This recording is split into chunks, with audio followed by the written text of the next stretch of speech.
La rumeur disait que les puissants cultivateurs pouvaient même voler sur leurs épées. Dans un livre ancien, j'ai appris l'existence des pupilles doubles chez le suprême. La légende raconte que quiconque possède des pupilles doubles sera un jour invincible. Le livre parlait aussi de toutes sortes de merveilles étranges dans le monde. À cet instant, une douleur fulgurante traversa les yeux de Binglier. Juste pour une future invincibilité, tu as été assez cruel pour me voler mes pupilles doubles. Alors, le jeune empereur céleste a dû apprendre l'existence des pupilles doubles. Et plus tard, il a cédé à de mauvaises pensées, volant les pupilles doubles de l'empereur de glace condensée. Au coucher du soleil, j'ai terminé le livre et suis retourné joyeusement au village. Mais en arrivant, le spectacle qui s'offrit à moi me laissa stupéfait. Le village entier était couvert de cadavres. Même le lac était teinté de rouge. Et en rentrant chez moi, le désespoir me frappa encore plus fort. Mon père et ma mère gisaient tous deux sur le sol. Le bébé dans le ventre de ma mère était mort avant même de naître. Cette scène plongea instantanément l'Alliance juste dans le chaos. En assistant à la réincarnation, l'ouverture n'avait aucun sens. Si Ningbing n'était jamais née, d'où venait l'actuelle impératrice de glace? Nous étions tous sous le choc. Ningbing elle-même restait figée, incapable de penser à quoi que ce soit. J'ai pleuré toutes les larmes de mon corps. Tout allait bien ce matin-là. J'avais même déjà choisi un nom pour ma petite sœur. Mais maintenant, tout cela me semblait si loin. Fuyez. Mon père ouvrit péniblement les yeux et rassembla toutes ses forces pour prononcer quelques mots. Attention à Yellowsion après ça. Mon père rendit son dernier souffle. Et je ne m'enfuis pas immédiatement. Je m'agenouillai devant les corps de mes parents et m'inclinai 3 fois. Puis je fouillai le village à la recherche de survivants. Face à cette scène tragique, l'impératrice de l'épée pensa avec amertume.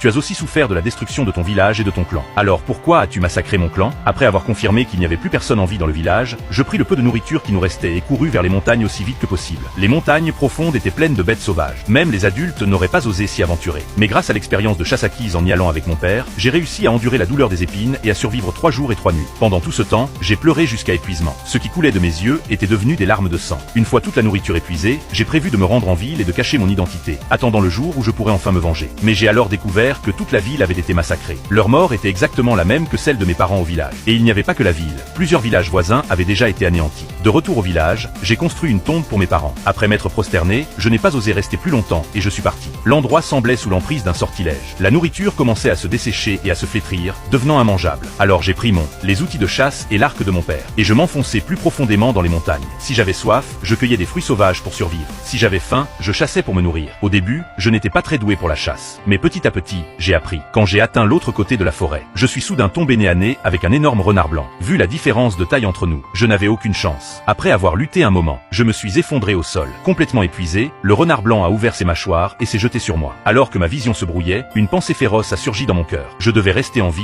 porté par cette volonté de survivre. La pupille de mon œil gauche s'est fendue en deux. Une pression terrifiante a émergé de mon corps. Mes pupilles doubles se sont éveillées. À ce moment, toute l'Alliance juste explosa à nouveau. Personne ne s'attendait à ce que l'Empereur Céleste ait déjà des pupilles doubles. Après tout, les pupilles doubles étaient déjà un chemin vers l'invincibilité. Et Bin Bin n'a pas pu s'empêcher de demander. Tu avais déjà des pupilles doubles? Pourquoi es-tu encore venu pour le mien? À ce moment-là, Wang Tong s'avança de